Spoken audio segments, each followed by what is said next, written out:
बौद्ध विहारांवर कब्जा आणि हिंदू मठांची उभारणी. एक ऐतिहासिक सत्य. सम्राट अशोकांच्या काळात भारतात बौद्ध धर्माची कीर्ती आणि प्रसार आपल्या उच्चतम शिखरावर पोहोचली होती. करुणा, समता, अहिंसा आणि ज्ञान या मूल्यांवर उभ्या राहिलेल्या या धर्माने केवळ भारतच नव्हे तर संपूर्ण आशियाला प्रकाश दिला. अशोकाने 84,000 स्तूप आणि विहार बांधल्याचा उल्लेख महावंश आणि दिव्यावतान या ग्रंथात सापडतो. परंतु मौर्य साम्राज्यानंतर परिस्थिती हळूहळू बदलू लागली. सातवाहन, शुंग आणि कण्व या राजवंशांनी पुन्हा वेद, यज्ञ, देवदासी प्रथा आणि वर्णव्यवस्थेचा प्रचार सुरू केला. हाच काळ म्हणजे बौद्ध धर्मावरील दडपशाहीचा आरंभ. पुष्यमित्र शुंग हा बौद्ध विहारांचा विध्वंसक म्हणून प्रसिद्ध आहे. दिव्यावदान आणि अशोकावदन यामध्ये स्पष्ट लिहिले आहे की पुष्यमित्राने बौद्ध भिक्षूंना ठार मारले, विहार आणि स्तूप उद्ध्वस्त केले. शतकानुशतके चाललेल्या या प्रक्रियेनंतर इसवी सन 8व्या शतकात आदि शंकराचार्य उदयास आले. त्यावेळी भारतभर बौद्ध विहारांचे अवशेष अजूनही अस्तित्वात होते. शंकराचार्यांनी जे 4 मठ स्थापन केले, बद्रीनाथ, शृंगेरी, पुरी आणि द्वारका, त्या 4ही ठिकाणी यापूर्वी बौद्ध विहार किंवा स्तूप होते.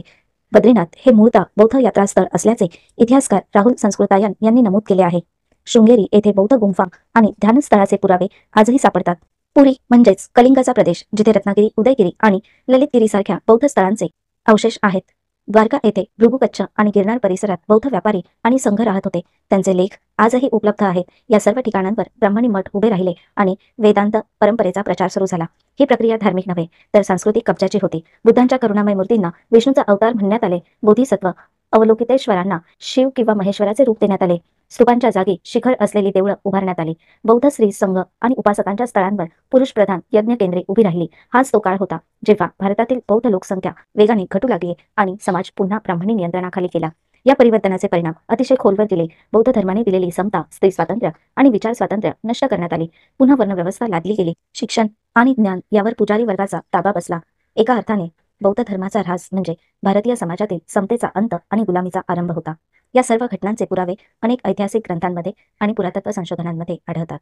राहुल संस्कृतायन, डिएनझा, एल बशम यासारख्या विद्वानांनी या प्रक्रियेचा सविस्तर अभ्यास केला आहे. अशोकावदन, दिव्यावदन आणि आर्किओलॉजिकल सर्व्हे ऑफ इंडियाच्या अहवालांमधूनही बौद्ध अवशेषांवर उभारलेल्या मंदिरांची ओळख पडते.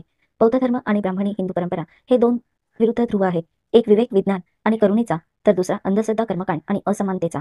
बौद्ध विहारांवर कब्जा करून उभारलेली मंदिरे म्हणजे केवळ धार्मिक पुनर्स्थापना नव्हे तर सामाजिक क्रांतीच्या अंताचे प्रतीक आहे. आजही जेव्हा आपण या प्राचीन मठांकडे पाहतो तेव्हा त्या दगडांच्या आत दडलेली बौद्ध करुणेची छाया जाणवते. ही स्मृती आपल्याला सांगते, ज्यांनी समतेचा दीप लावला त्यांच्यावर काळाचा अंधार पसरवला गेला, पण त्या ज्योतीचा प्रकाश अजूनही हरवलेला नाही.